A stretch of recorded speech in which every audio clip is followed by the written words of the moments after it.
Sean todos bienvenidos al primer episodio de El Disco de Hoy. Estoy junto a Carlos. ¿Cómo estás, Carlos? Hola Daniel, ¿bien y tú? Muy bien.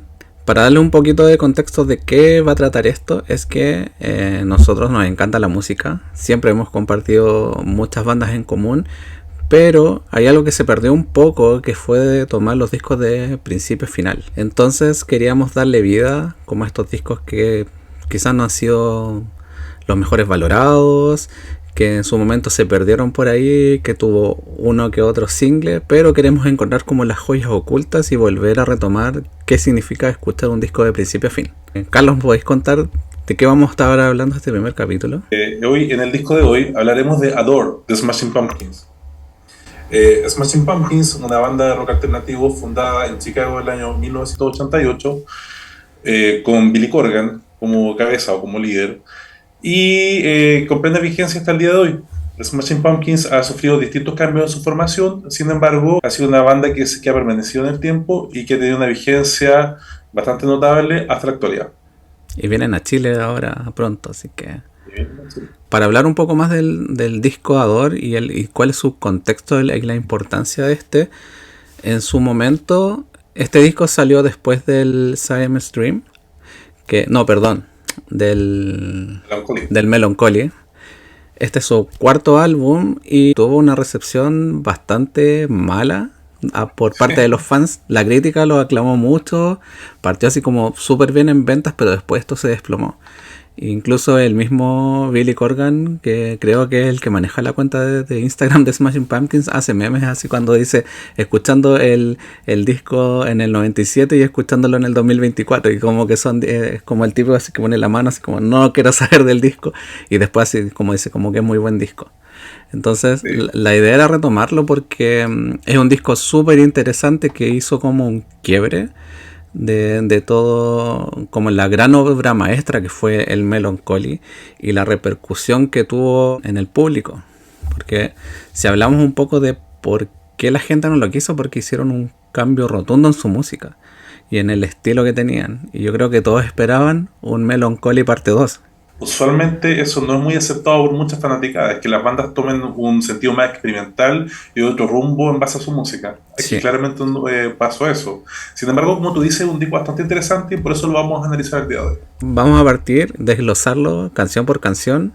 Vamos a dar como nuestra opinión en base o a la melodía o a la letra. Más que nada son nuestras impresiones personales. Si en algo no están de acuerdo, como que háganlo saber en los comentarios. Nosotros no tenemos las verdades absolutas, no somos críticos musicales, pero sí nos interesaba dar cuál era el punto de vista de cada uno, o como qué pensaba yo, no sé, a qué me evoca el disco.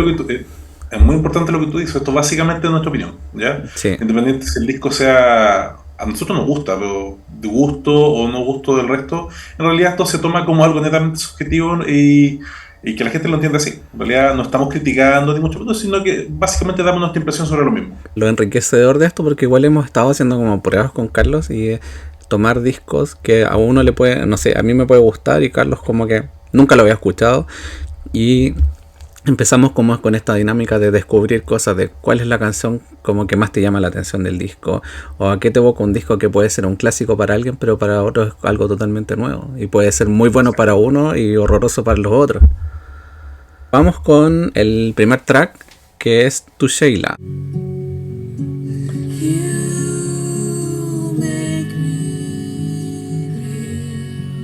Es la apertura del disco, siempre es como que son temas importantes. Quizás es lo que no se esperaba de Smashing Pumpkins, una aventura tan serena, ¿ya? Es una balada de acordes suaves, es bastante delicada, es bastante agradable, bastante suave. Ahora un disco que, en mi opinión, quizás es más gótico que su predecesor. A mí me parece, como te decía, que es una balada bastante suave, que es bastante digerible, y bueno, básicamente con la inigualable voz de Corgan, que repite en los coros "tu más es real". Una balada bastante sentida, en realidad, hace bastante referencia a lo que es el amor, que es algo que estaba presente bastante en el disco, lo habíamos hablado anteriormente nosotros. Esta primera canción la letra habla como un poco de dejar atrás, avanzar, y tiene mucho sentido porque esto está como dedicado a la madre de Corgan, que falleció como en el proceso de grabación de este disco. Entonces, este disco habla como tú decías, hay mucho como de amor, de pasión, pero también tiene muchas cosas de duelo. Es una balada súper bonita. Siento que da el tono un poco de qué se va a tratar el disco, porque igual Absolutamente. este disco es súper como lento en ciertas cosas, un poco denso a veces, pero es una bonita carta de presentación. Además que lo hace él como súper personal, hablando como quizás de la muerte de la madre, como el proceso como del duelo. Entonces igual tiene como una carga emocional súper fuerte. A mí me gusta mucho como primer track, cómo te hace sentir cómo viene el disco más adelante. Exactamente. Seguimos con Avador.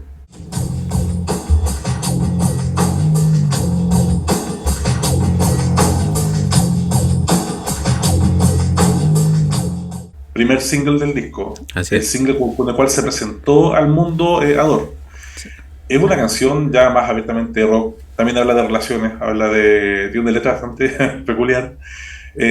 A mí me encanta el video bueno, aparte de la Nancy, la canción del video es precioso, me gusta mucho. Bueno, hablando como del video, esto lo hicieron como en una sola toma, que igual es Sí, como que hay no podemos poner los videos porque cuando hicimos como por prueba nos problemas de saltaban los copyright. copyright y, no, Sí, y nos borraban todo. Así pero que veanlo, es un video precioso. sí, el video es súper bonito y es como un riel que va avanzando y como que son distintas como Distintas escenas, fotografías en movimiento, como claro, cuadros. Como lo rescatable que tiene esto es que hay partes que va a velocidad normal, otras que se ven como en cámara lenta, en cámara rápida, entonces como dentro de la toma tuvieron que ir corriendo, pasar por atrás y sí, cantar rápido, después hacerlo muy lento y eso como que exactamente. es una fotografía hermosa, así como que es un video súper, súper bonito. Muy cinematográfico. Sí, no, se me olvidó buscar quién era el director. Y bueno, la letra siento que es como deseo, pasión, libertad y algo narcisista de parte de Corgan, así Bastante. como, Sí, tiene incluso palabras bastante, que quizás no deberíamos decir acá, pero bastante más densas. sí, Tú serás la madre de mis hijos y habla de pasión más que nada. Hay otras cosas que son un poco más fuertes, pero no lo vamos a decir acá. sí, No somos pero pacatos, pero no lo vamos a decir acá. sí. Bueno, y esto también tiene un sonido súper distinto. El proceso de grabación de este disco fue bastante complejo porque había muchas diferencias como entre Darcy y Billy. Todos saben que es como un tipo súper pesado y llevaba sus Es ideas. maneja todo. Él, sí, en momentos él grababa todos los instrumentos de los demás porque decía yo lo hago más rápido.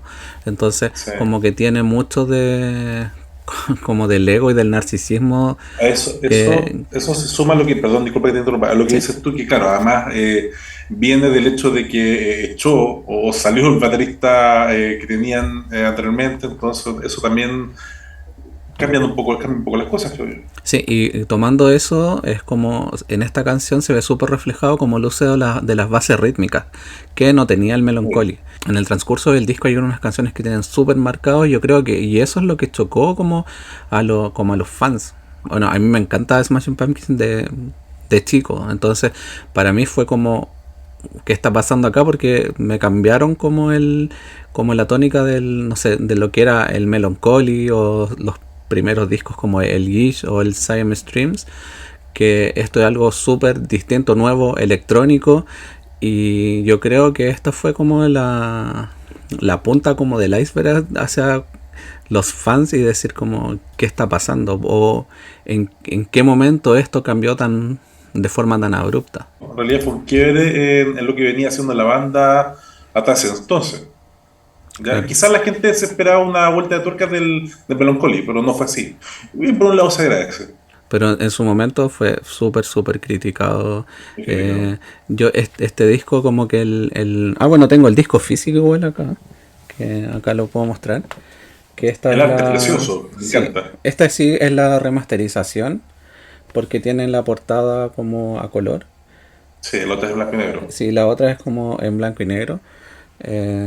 Esto es como. Bueno, en el vinilo no es la edición de lujo, que vienen un millón de canciones más.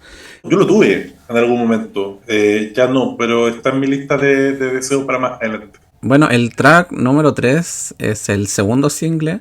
En verdad este disco tuvo solo 2 singles promocionales, porque después como se fue como en picada todo esto, como el especie de boicot que hizo la gente contra este álbum, no se siguió promocionando. Entonces Perfect, el segundo single, es el track número 3.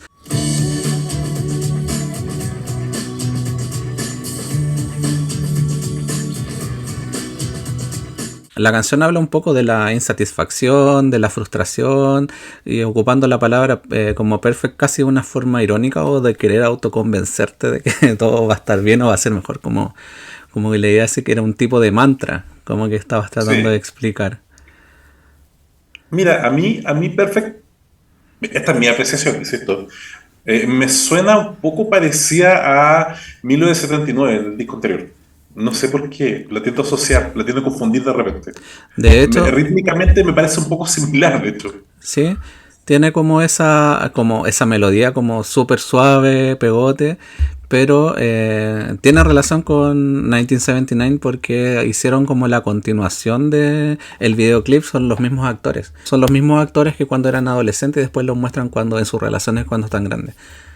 Así que tiene mucha conexión, incluso hay como un guiño en el videoclip que hay un tipo que como que va a un concierto y graba como con se pone como un cassette para grabar como el audio, y después se va al auto y pone la cinta encima y se va y se pierde, que es lo que les pasó cuando estaban grabando el video de 1979, que estaban como creo que era la parte cuando estaban en la fiesta y todos saltando con la gente, y el director como que hizo eso de poner las cintas arriba del auto y se perdió toda esa parte. Vamos al track 4, Daphne Descends.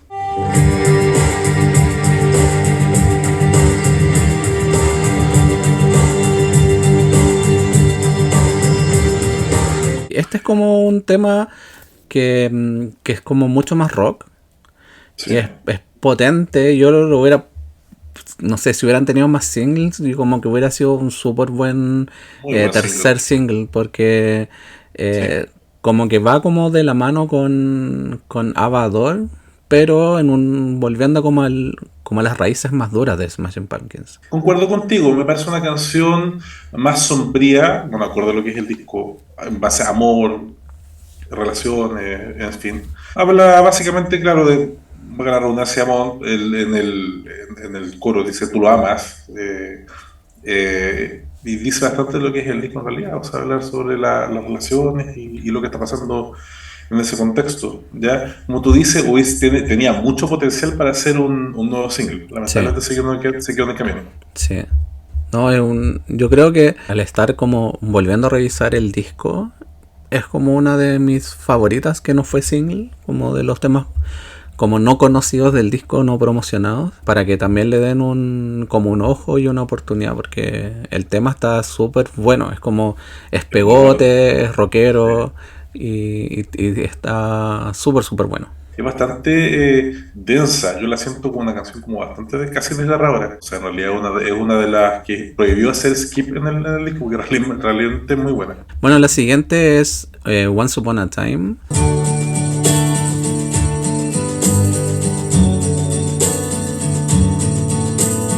Más o menos la letra habla como de como rememorar como lo que fue tu juventud y tu infancia. Básicamente como que no la encontré tan power, No, no pero es tan power, es bastante serena. Yo la asocio, es como casi de ensoñación. Me la imagino en una película fantástica, una narración de un cuento, una fábula. Suena así la canción. sí, tiene eso, Ya como mágico. es como mágica, sí. Sí, Y en realidad, esto sí dista bastante de lo que es Smashing Pumpkins. Pero a sí. la vez se agradece porque nos da matices nuevos de una banda que en realidad se debe experimentar con este disco, así como lo veo yo, por lo menos. Sí, es como cuando empecé a mirar como las gráficas del Melancholy, que todo ese como mundo fantástico que estaba, así como entre humanos y criaturas, como que Claro. la veo en ese periodo. Sí, claramente esta canción lo representa. Seguimos con Tear, que es la sexta canción del disco. I saw you there. You were on your way. Es drama, esto básicamente es drama. Y lo que más me gusta de esta canción es como suena la batería en un comienzo. Es como si estuviera desbarrancando y suena increíble. A mí me encanta. A mí lo que me pasó esto es cuando que tienen como muchos artistas como de las canciones modernas que en vez de irte hacia arriba se van hacia abajo. No sé, como por ejemplo explicando, no sé, la Billie Eilish, cuando hacía, como van las canciones y venían los coros y los coros son como hacia abajo, como que no revientan hacia el otro lado. No hay un increchando Sí, que potencie la es canción. a la inversa. Entonces esta canción como que parte y baja. Y a mí con eso sí me pasó que el ritmo que va marcando, que es como un pulso. Sí, es Lo, un sintetizador como bastante especial. Sí. sí, lo encuentro que algo faltó en ese sentido. Me parece buena la intención, pero que quizás no le faltó algo como un poco de producción musical en esa parte, porque se siente como un poco vacío. Me recuerda a To Forgive, del Melancholy, pero es como la Ujú. versión rock de To Forgive, que acá es como en instrumentos, pero en el Melancholy es con la voz. Holding back the fool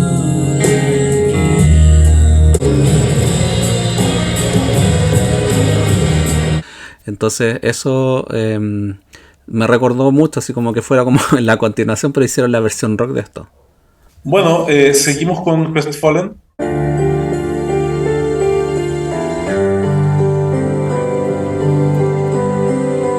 Who am I? Esta parte con Piano, el protagonista es el piano, como que el piano. sí, como que es la gran característica, no sé, como es extraño como y nuevo dentro de Smashing Pumpkins esto. Yo no recuerdo como hacia atrás alguna canción que Yo la verdad, para ser honesto, tampoco recuerdo mucho. Creo que es más propio del disco. En realidad me van a matar algunos fans, pero estoy quizás un poco en desconocimiento del último material. Y creo que es más propio este disco. Corríjame si me equivoco, puedo que sea estar en errado, el pero puede ser. en el Melancholy hay uso de piano, pero es diferente. No Siento es que acá es un como. protagonista en varios tracks. Sí, este es el que es como el conductor de la canción. Por ejemplo, para diferenciarlo como de los discos anteriores, que también está acompañado como de las bases rítmicas. Como que. Y eso lo hace como que encaja súper bien en este álbum. Y no se transforma en, no sé, pues, ni en Fiona Apple, ni en Tori Amos, ni nada de esas cosas Claro. con piano, sino que la hace como súper propio. Como concepto del álbum, yo creo que está bastante ad hoc. Está muy adecuado, muy bien utilizado y se repite más adelante en otros tracks. Y yo la siento bastante íntima la canción, ya en base a la misma melodía y en base a lo que dice. El track que sigue es Apples Plus Orange.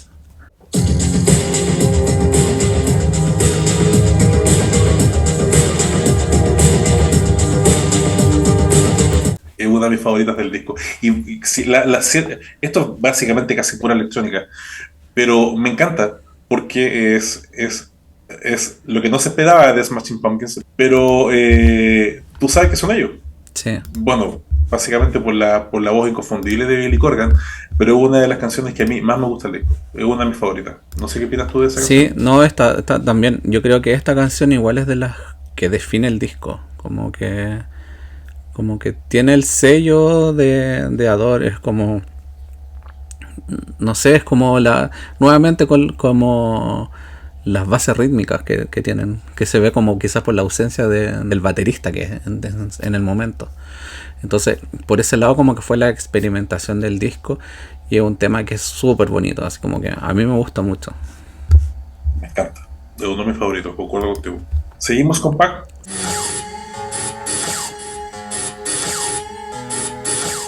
Nuevamente hablando de amor, hay un uso hábil, siento yo, de los sintetizadores, mezclado claramente con rock. Que hay muchas bandas que hacían eso, sobre todo en los 90. Y se siente bastante experimental también en base a lo que hacían ellos, ¿ya? Y bueno, hay sintetizadores y elementos electrónicos bastante predominantes en este disco, ¿ya? Acá es un claro ejemplo de ello. Sí, y lo que tú hablas como es súper interesante como la mezcla del ritmo que lleva con el uso del sintetizador. Como que eso es como es una canción que no creo que se parezca a otra en la discografía de ellos, hacia atrás. No estamos hablando como los discos hacia adelante, pues no los hemos escuchado todos. Pero, Sí. pero de los discos hacia atrás, como que la hace súper particular.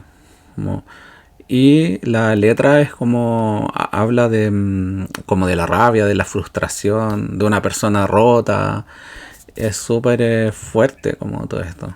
Volviendo a hablar como en el periodo de esto que hubo como, no sé, muchas peleas como, no sé, entre los integrantes de la banda, gente que se iba, estaba James Iha grabando en el proceso de grabación de su disco, entonces como que Corgan está súper presente y fue como el que dirigió la tónica del disco. Bueno, y siempre estaban, al ver las peleas de egos que tenía con los otros, que venían súper resentidos de la grabación del Melancholy, que él descartó, de James Iha, de Darcy, como que descartó muchas cosas de las composiciones que estaban, entonces hay como entre rabia, frustración de los otros y él de querer hacerlo todo, se está súper plasmado acá. Sabemos en realidad que The Smashing Pumpkins es Billy Corgan. En realidad, él es la mente maestra.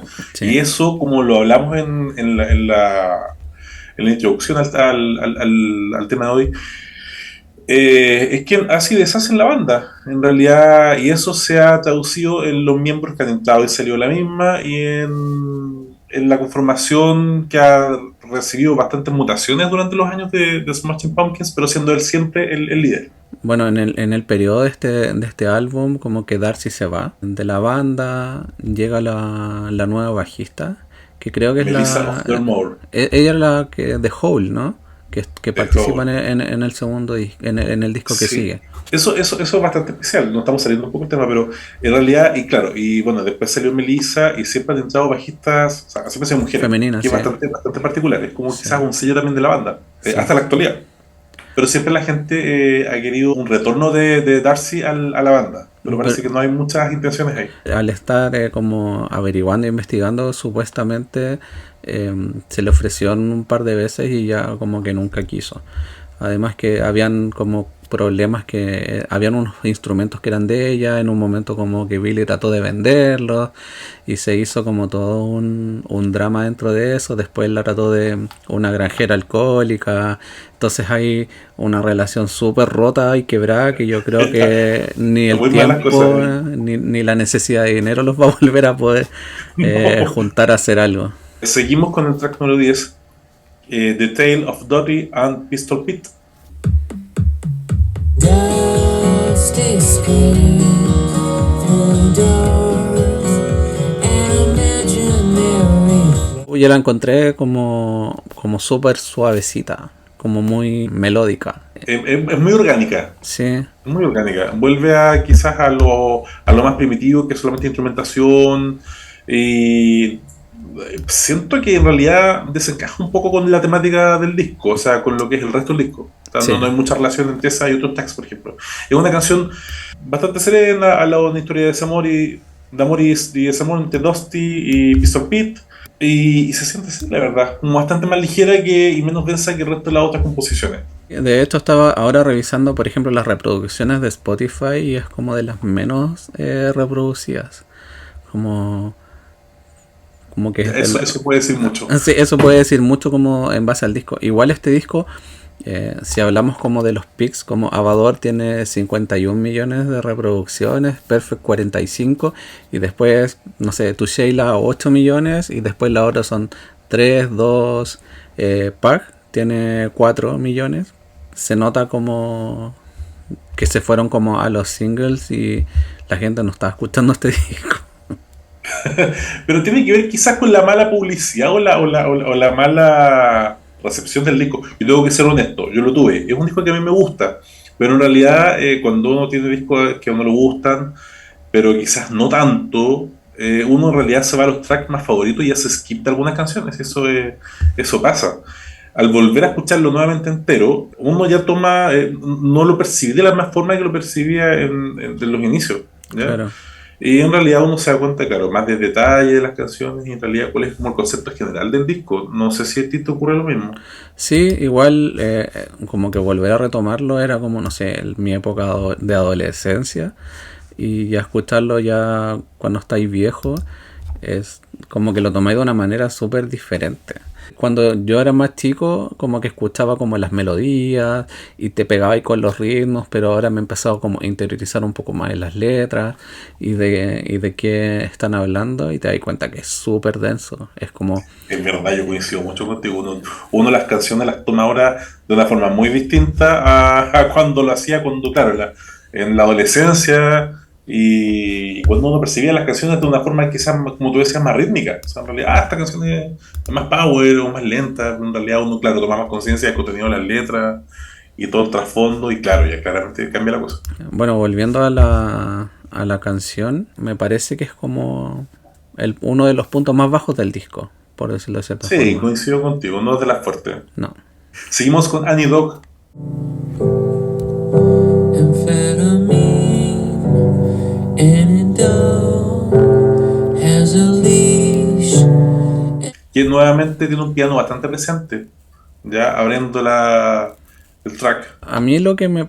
Esta me evocó como a la etapa así como grunge de Smashing Pumpkins musicalmente, pero con la inclusión del piano, que eso hace como el nexo como con este disco. Como Y que hace nexo con otras canciones también, de una sí, forma de quizás más melancólica, de una forma quizás también un poco más quizás gótica, que es la referencia que tenemos quizás del disco.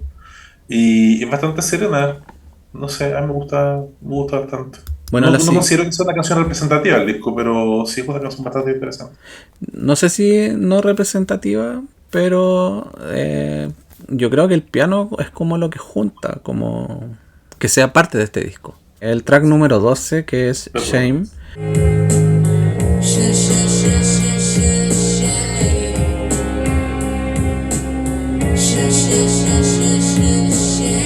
personalmente creo que es de los temas más densos del disco. sí, es bastante melancólica. Sí, y es como difícil de escuchar. Es algo como que no es tan digerible. No, para nada. Pero es una canción bastante interesante. Y volviendo a la temática de amor y desamor. O sea, Sí, en realidad, que es como yo creo el eje de este disco. Ya lo hemos dicho en otras oportunidades. sí. Pero es verdad. Continuamos con la canción número 13, que es Behold the Nightmare.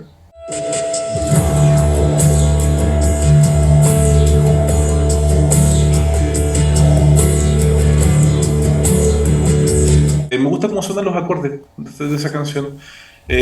Con un uso de sintetizadores de acuerdo a la suavidad de la canción y es bastante en la línea de lo que es el disco o cómo se ha ido desarrollando hasta ese momento.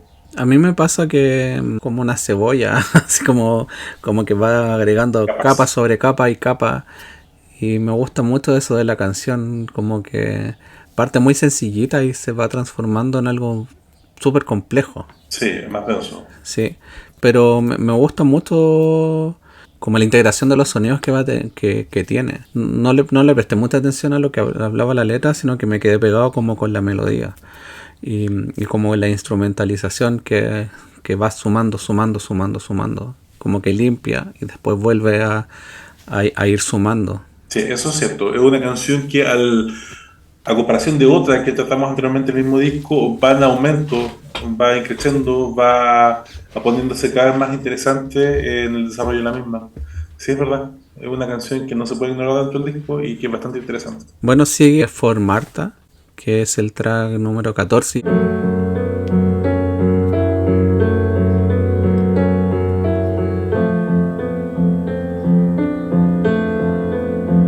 Y esta nuevamente habla como del duelo, de dejar ir, y es como muy en la tónica no sé, con lo que vivió con su mamá.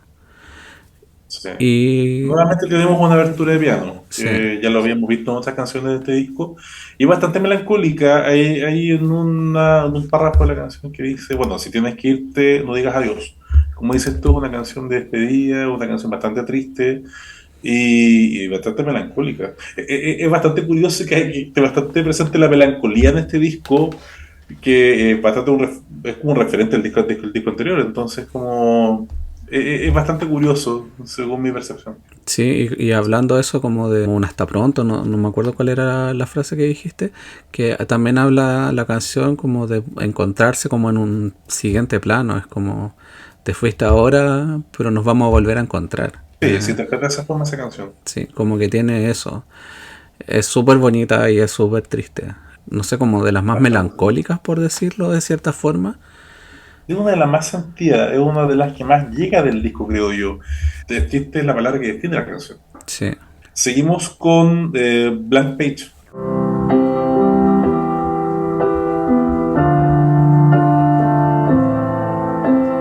Nuevamente piano, nuevamente melancolía. Y se siente bastante íntima. Es una canción bastante introspectiva desde mi punto de vista. Es que la Eh, particularidad que tiene es que no tiene percusiones. Como que no hay batería, no hay caja de ritmo. no, Entonces eso genera como ese ambiente como introspección. íntimo, ¿sí? Como lo Sí, decís es tú. cierto. Sí, es bastante introspectiva y se siente bastante íntima. Es una canción bastante especial. Y casi decirlo, es un cierre de disco. Sí, Porque, bueno, hay un track que viene después que se llama 17, que es básicamente un cierre musical de algunos segundos que en realidad no tiene líricas y es en realidad como un cierre más musical, muy instrumental del cortito. disco. Exactamente. Sí, pero Blank Page como que hace un cierre como redondito del disco. Viene a calmar la rabia que había como contenida como en las canciones. Y este viene como a, no sé, como a llevarte a una zona más personal, más tranquila. Es la quietud del disco Sí, para cerrar. sí, Sí, sí, es cierto. Es una canción bastante especial y bastante serena. ¿Ya? Un cierre bonito para un disco bastante interesante, digo yo. Y bueno, posterior a eso, el track número 16, curiosamente se llama 17.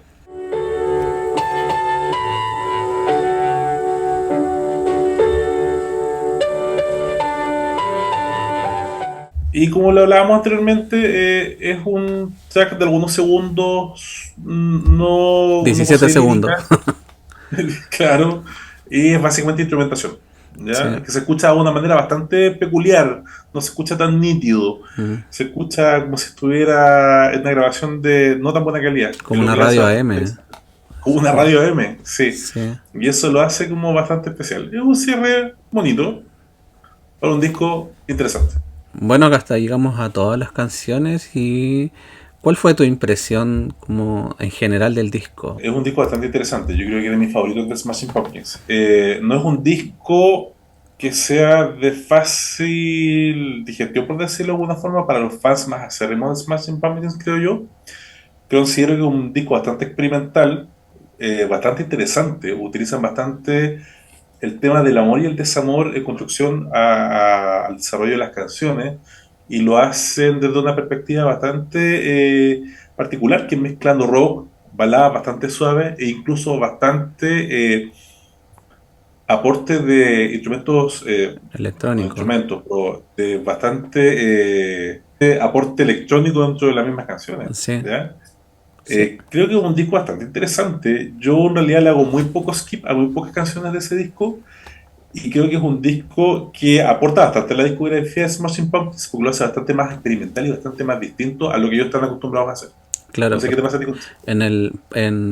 cuando estaba viendo como entrevistas de la época y todo eso del disco, en una Corgan dice, no quiero solo hablarle como a los adolescentes que eran los que nos escuchaban, sino este disco que le quería hablar a todo el mundo. Y quizás también se va como en la profunda, por decirlo, en las letras, que son como, Íntimas. sí, como pero también como más universales, de cosas que les puede ir pasando a todo el mundo. Como que es un disco íntimo, pero también es como la letra es como un poco más universal. Y también de hablarle a todo el mundo al momento como del desarrollo musical, que no se quedaron encasillados, que fácilmente tras el éxito del Melancholy se podrían haber quedado como en la misma tecla y seguir produciendo como éxitos y canciones con la misma fórmula, pero dijeron así como no, vamos a hacer algo distinto, algo nuevo, y reinventaron como su música.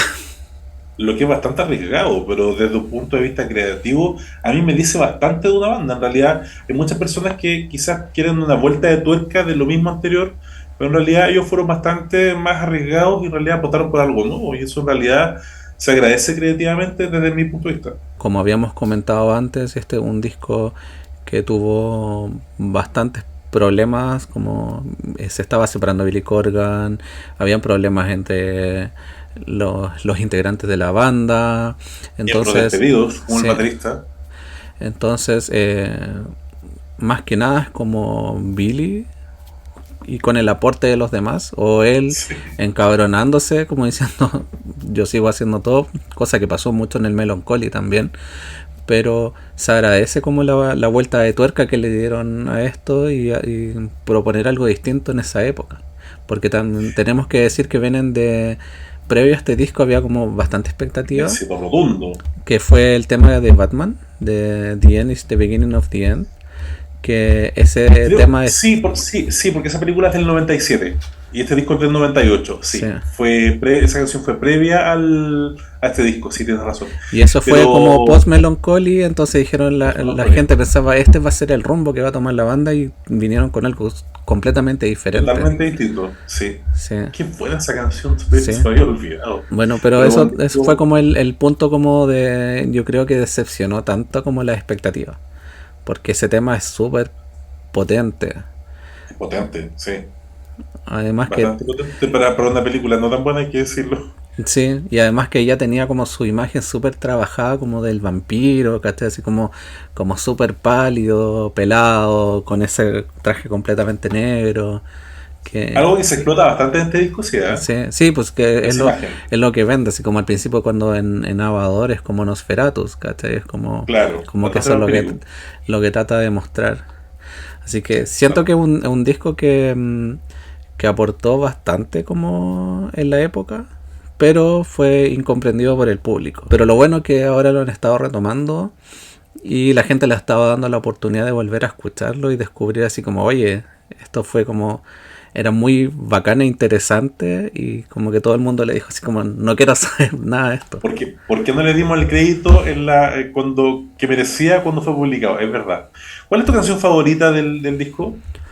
Uy, que son varias. Avador siento que es como una súper buena carta de presentación y me Bueno. encanta por el video. Está dentro de mis canciones así como de las favoritas. Apples plus Orange también me gusta mucho. Ah, esa es mi favorita del disco. Esa junto a Avador. Sí. Sí, me encanta. Realmente son canciones como Y el muy track buenas. número 4 que Daphne Descends, The Sense también es muy que, bueno. que es súper buen tema. Como que Sí. cuando haces como tus playlists con canciones que te levantan y como que querés seguir hacia arriba, es una muy buena canción. En conclusión, yo creo que es un disco bastante interesante. Yo creo que hay que ponerle bastante oreja. Para gente que no lo conoce o que acostumbra a acusar otras cosas de Smashing Pumpkins, yo creo que es una sorpresa bastante grata. Y que sí, es verdad, sale un poco de lo que están habituados a hacer, pero en realidad es un disco, desde mi perspectiva, bastante redondo y bastante personal, la verdad. Y es cohesivo, como que no pasa de que quizás hay solo como un punto bajo en el disco, a mi percepción, pero es un disco súper cohesivo. Dentro de toda la experimentación que hay, como que tienes un hilo conductor. Como que no se te escapa que algo como demasiado, por ejemplo, grunge, como de los inicios, pero le meten el Exacto. piano. Tiene hartos matices. Son Bastantes matices canciones, siempre orientados al amor y el desamor, según lo sí, veo yo. y canciones como muy distintas, pero también muy cohesivas a la vez. Entonces lo encuentro súper recomendado. Denle el tiempo, escúchenlo. También es importante que nos comenten acá en YouTube, que nos dejen los comentarios de qué les pareció el disco. De pronto si están más de acuerdo con mi opinión o con la opinión de Carlos, también nos podrían recomendar qué disco escuchar. Nosotros somos como, nuestra etapa favorita somos como hijos de los 90. Así Fuimos que adolescentes en esa época en la que marcó. sí, como que estuvimos creciendo en ese momento y ahí fue como enriquecernos musicalmente. Así que si tienen alguna banda o algún disco en específico que digan este disco nunca fue valorado en su momento, o esto no lo escucharon, o este es el disco diferente de algún artista o una banda, porfa recomiéndenlo en los comentarios para que nosotros podamos ir escuchando, conociendo nuevas canciones y vamos a ir haciendo como quizá una playlist como con las joyitas de cada disco. A lo que tú dices, también, bueno, aclarar nuevamente que esta es nuestra opinión. Ya, esto en realidad es bastante subjetivo, puede estar de acuerdo, muy en desacuerdo, pero esta es nuestra opinión. También hacer la especial distinción que este disco ha sido reeditado, ¿ya? Si bien es del 98, ha sido reeditado. Y una de las cosas bastante interesantes es que las reediciones, las que se pueden encontrar, como por ejemplo en Spotify, se encuentra una versión bastante más extendida del disco, donde hay rarezas, demos y otras cosas bastante interesantes que para escuchar. Sí, No hicimos análisis de eso, pero ustedes pueden averiguarlo por su propia cuenta. es como la ultra mega deluxe porque son muchas canciones. Exactamente. Así que ahí ahora es súper fácil acceder a la música. Como que tienes YouTube, Spotify. Antes teníamos que ir, no sé, como a la feria a comprarnos disco pirata. Porque Exactamente, no teníamos ninguna tampoco de esas cosas. sí, no se utilizaba tanto el pendrive, no tenías computador como para poder reproducirlo. Entonces era como No, en ese tiempo el internet era incipiente. Si sí, estamos hablando de ese disco particular del año 98, en realidad uno iba a comprar los CDs y habían sido cafés puntuales en algunas partes, pero en realidad no era mucho más masivo como es ahora. Uno tiene en realidad la información en la palma de la mano. sí. Así que denle la oportunidad a Door de Smashing Pumpkins. No se van a arrepentir, es un muy Sí, buen disco. sí, súper recomendado. Y nos estamos viendo en la siguiente. Así que ahí les vamos a tener más sorpresas de cuál será el disco de hoy. ¿No? Chao, chao.